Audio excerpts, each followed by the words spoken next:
अस्सलामुअलैकुम, कैसे हैं आप सब।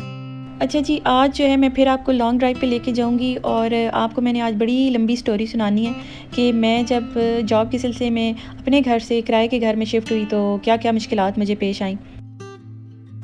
सम टाइम मुझे कुछ चीज़ें याद आ जाती हैं ना तो बड़ी तकलीफ़ होती है, बड़ा दुख होता है। मैं बड़ी डिसअपॉइंट होती हूँ कि हमारे मुल्क में लोग इस तरह करते हैं। मुझे जॉब के सिलसिले में एक्चुअली कहीं शिफ्ट होना था, तो मैंने उस सिलसिले में कुछ घर देखे। तो एक घर था, वो नया बना था, बहुत प्यारा था, बहुत ही शानदार बना हुआ था। तो मैंने डिसाइड किया कि मैं इस घर में शिफ्ट हो जाती हूँ। हालाँकि उस घर में गैस का कनेक्शन अभी नहीं था। तो उन्होंने मुझे कहा कि आप ना जो साथ वाला घर है उधर से आपको हम गैस शेयरिंग पे एक पाइप के थ्रू प्रोवाइड करेंगे, क्योंकि वो भी हमारी बेटी का घर है, तो कोई मसला नहीं है। मैंने कहा चले ठीक है। और वैसे भी वो घर मुझे सेफ़ लगा, क्योंकि वहाँ जो विंडोज़ वगैरह थी उनके आगे ग्रिलें वगैरह लगी हुई थी, डोर्स के आगे भी ग्रिलें थी, सब कुछ था। तो मुझे ना वो सेफ़ भी लगा कि बच्चों के साथ रहना है तो अच्छा है घर। तो घर जो था ना वो, क्योंकि नए घर जो बने होते हैं वो वैसे ही इतने नीट एंड क्लीन होते हैं कि जाते साथ ही एंटर होते साथ ही बंदा कहता है कि यहीं पे बस रहना स्टार्ट कर दिया जाए। खैर मैंने वो घर सेलेक्ट कर लिया और मैं वहाँ शिफ्ट हो गई।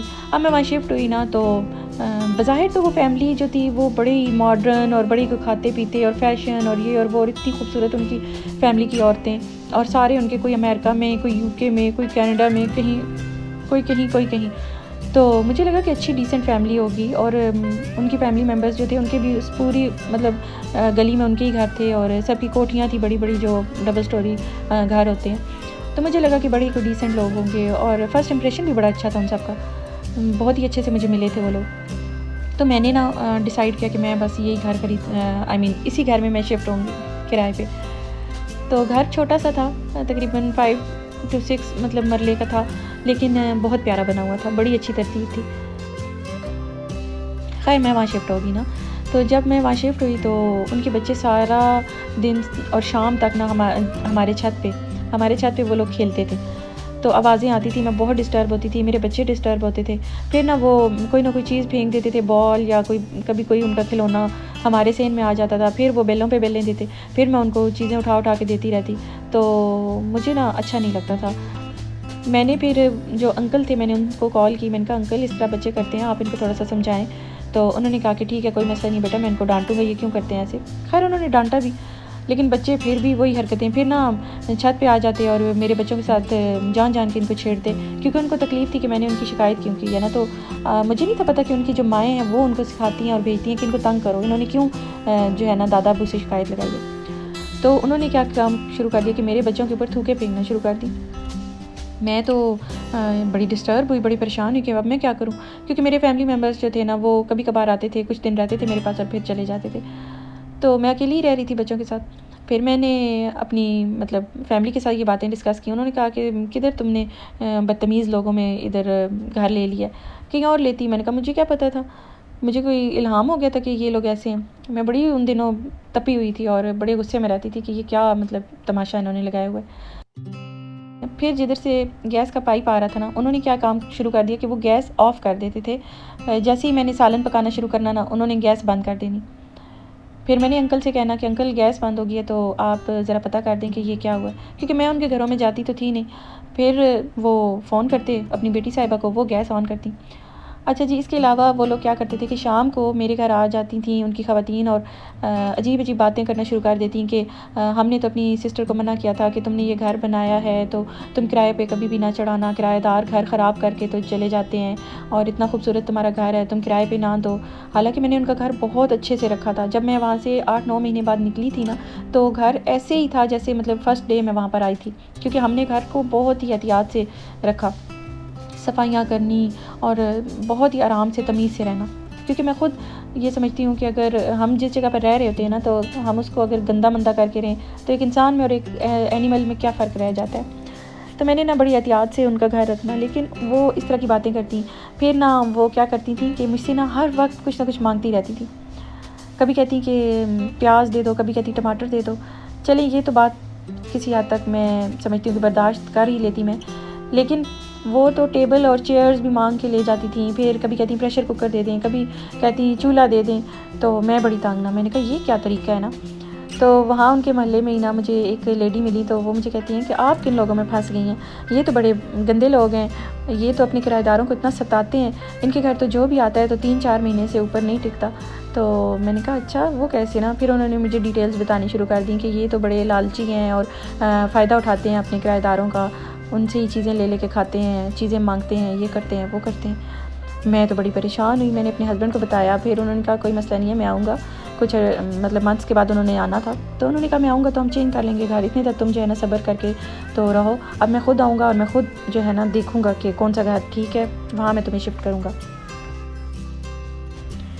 अल्लाह अल्लाह करके हमारे 3-4 महीने और गुजरे। मेरे हस्बैंड आए, उन्होंने एक घर सेलेक्ट किया और हम फ़ौरी तौर पे उधर शिफ्ट हो गए। और हमने जो हमारी सिक्योरिटी बनती थी ना, जैसे पाकिस्तान में जब आप घर लेते हैं तो 1 मंथ का आप किराया देते हैं और उतनी ही बराबर आप सिक्योरिटी रखवाते हैं, तो हमने वो भी रखवाई, सिक्योरिटी भी रखवाई थी।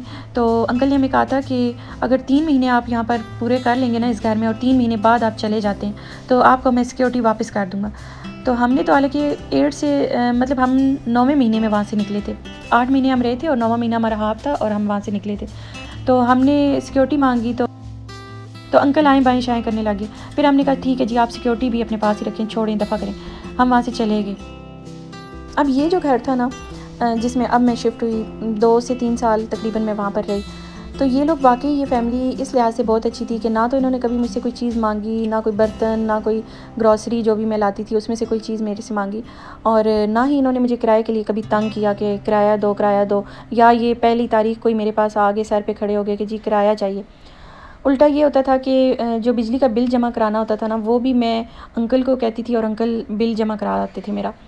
क्योंकि हम लोग जब इस घर में शिफ्ट हुए ना, तो हमने इनको पहले ही बताया कि हमें वहाँ पर ना ये मसाइल हैं उस घर में, तो बच्चे छोटे हैं और मेरी जॉब है, तो ये मसाइल हैं जिनकी वजह से हम उस घर को छोड़ रहे हैं। तो अंकल ने और आंटी ने हमें कहा कि आप बेफ़िक्र होकर आएँ, यहाँ पर आपको कोई इस तरह का जो है ना मसला नहीं होगा। हम तो किसी भी अपने किराएदार को तंग नहीं करते, क्योंकि किराएदारों को हमने भगाना तो नहीं है ना।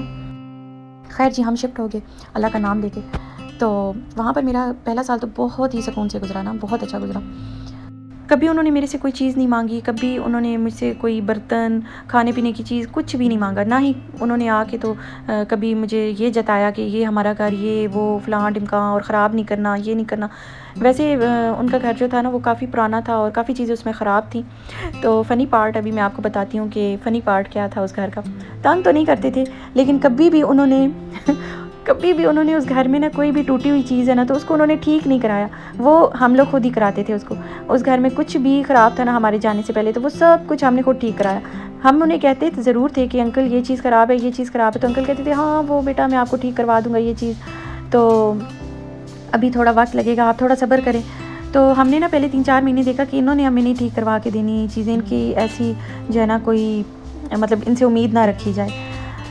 लेकिन क्योंकि वो मुझसे किराया मांगते नहीं थे, मैं खुद ही 5 तारीख को, 6 तारीख को, 7 तारीख को, कभी फिर 15 तारीख हो जाती थी, कभी कभार 15 तारीख हो जाती थी तो मैं जाके उनको किराया देती थी, लेकिन वो कभी कोई एतराज़ नहीं करते थे।